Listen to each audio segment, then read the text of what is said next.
Davis, Ancestry Lands, AncestryLands.com. As I'm sitting here in somewhat mild traffic, I'm going to tell you something. Stop seeing the vocation of your work as your adversary.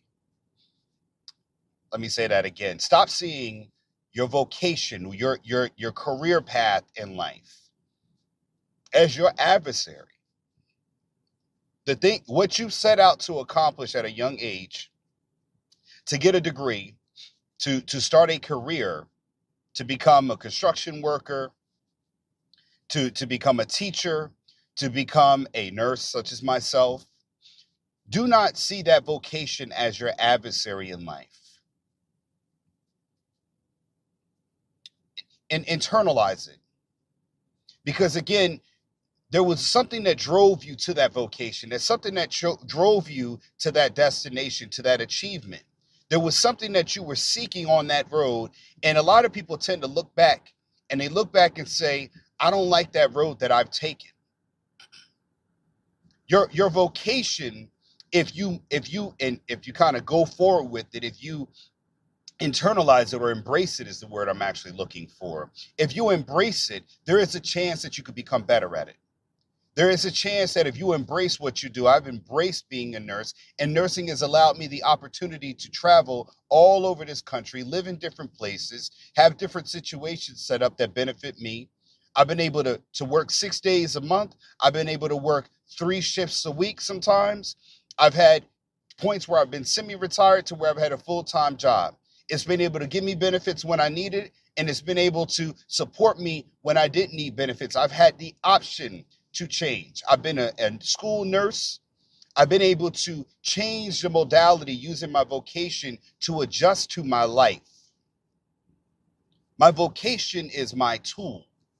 And it allows me, it's a multi-purpose tool that allows me to switch out a different aspect of that tool to fit me in the life where I need it. I've been a travel nurse before. I've been a pediatric nurse. I've been an adult nurse, postpartum. The vocation, once you embrace it, it allows you to specialize in it or to optimize it. But a lot of people get into a job or a career path just to stay at the entry level position. They don't evolve past it.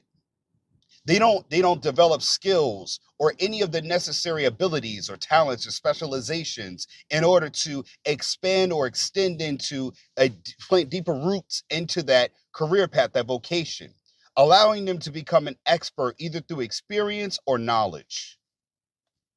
It's not being utilized. When you're using your vocation for a check, then more than likely your check will use you better than you use the check.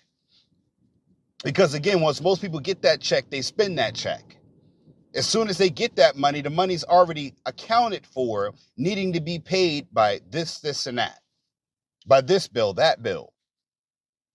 So when the money's already accounted for, your check does nothing for you when you've already spent it before you've earned it. So again, you're not getting anything extra out of your vocation. You move from there to the next job, to the next job. You might get a little bit more in pay, but the situation stays the same. But again, you have not done anything to increase your knowledge, your skills. You haven't learned how to do a better spreadsheet. You don't increase your abilities or your specialization. If you're a secretary, then you haven't become an executive secretary. You haven't become a secretary that can offer something unique to a person or an organization that is in need of a secretary. What you are is a body that can type and do tasks so menial that it doesn't do anything to improve your life from that vocation. And that is because you treat it as an adversary, instead of something that you embrace. And I'm not talking about secretaries. I'm just using that as an example. Because that's a job where people don't always find meaning in that job. But a secretary can be a fulcrum or an anchor or a secure foundation if the secretary is a key employee of an organization. If a secretary has things so organized, so well put out, so in a system, she creates the workflow for the lifeblood of the organization, that she is the flow, the river, or he, that is the flow on which all information or which processes come through, they now become a key employee. They no longer are just a title of a secretary. They have brought their personal work, personal skills to an organization that makes them unique. And that is because they perfected their vocational skills. And we used to have that vocation schools, things like that, where they taught you how to become master craftsmen at things. You become a master woodworker, you become an apprentice, but it will put you in an area where you can embrace a vocation and go through it till you achieve the level of mastery.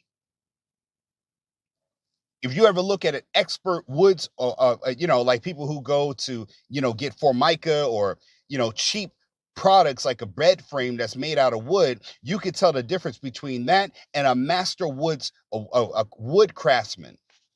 When you see their work made out of real wood, you can now tell the difference. You can see the difference in detail. Because again, that is a person who embraced their vocation. They weren't averse to their vocation.